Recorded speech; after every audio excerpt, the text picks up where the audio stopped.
안녕하세요. 리엠파트너스 원민지 변호사입니다. 네, 안녕하세요. 유수정 변호사입니다. 네, 지난 광복절에 대규모 집회를 주도했었던 사랑제일교회의 정광훈 목사님이 지난 9월 7일 재소감됐습니다. 네, 전 목사는 지난 4월 20일 보석으로 풀려난 지 한 140일 만에 다시 수감이 되게 되었는데요. 보석은 어떤 때 취소될 수 있는지, 보석과 보석 취소에 대해서 알아보도록 하겠습니다. 네, 지난번 영상에도 설명드렸었는데요. 원칙적으로 죄를 지은 사람이라고 하더라도 자신의 방어권을 보장받으면서 수사 재판을 받을 수 있도록 불구속 수사를 원칙으로 하고 있습니다. 네, 그렇기 때문에 형사소송법에서는 이론상으로는 보석의 청구가 있다면 일정한 경우가 아니라면 보석을 허가해야 한다라고 정하고 있습니다. 사실 근데 실무상에서는요, 주거가 분명한 경우라거나 아니면 피해자에게 위해를 가할 우려가 없는 경우라고 하더라도 보석 청구를 했을 때 별 의미 없는 경우가 많이 있습니다. 네, 보석 청구를 만약에 하게 되면 보석 신문 기일을 지정해서 보석 요건에 대한 심사를 하게 됩니다.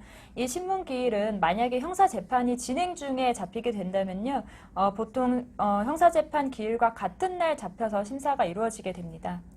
네, 보석에 대한 결과가 나오는 기간은 사안에 따라서 굉장히 다양합니다. 보통 보석 신문을 진행한 그 당일에 나오는 경우도 있고요. 1심 선고가 될 때까지 나오지 않는 경우도 있습니다.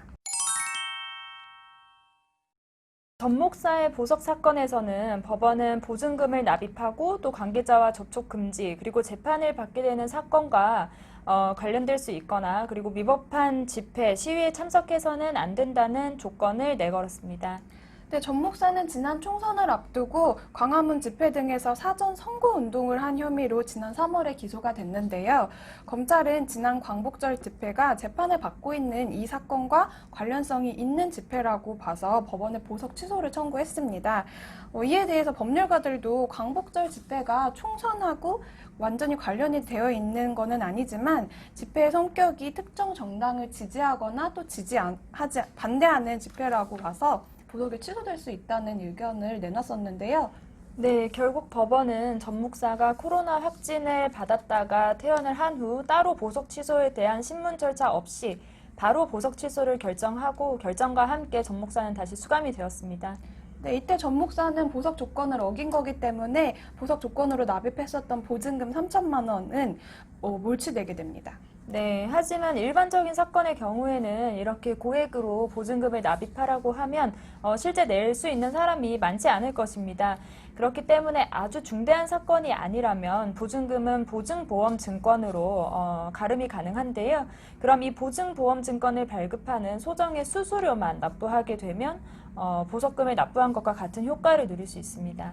네, 일반적인 경우에는 전 목사의 경우처럼 이렇게 다양한 보석 조건이 붙는 경우는 잘 없고요. 보통은 재판을 열심히 잘 받겠다는 본인의 서약서, 그리고 출국하지 않겠다는 서약서, 또 필요한 경우에는 이런 그 출석을 보증해 줄 수 있는 주변 사람의 서약서를 요구하는 경우가 있습니다. 네, 지금까지 정광훈 목사의 사건을 통해서 보석과 보석 취소에 대해서 알아보았습니다. 네, 이번 영상 도움되셨다면 구독과 좋아요 부탁드립니다. 고맙습니다.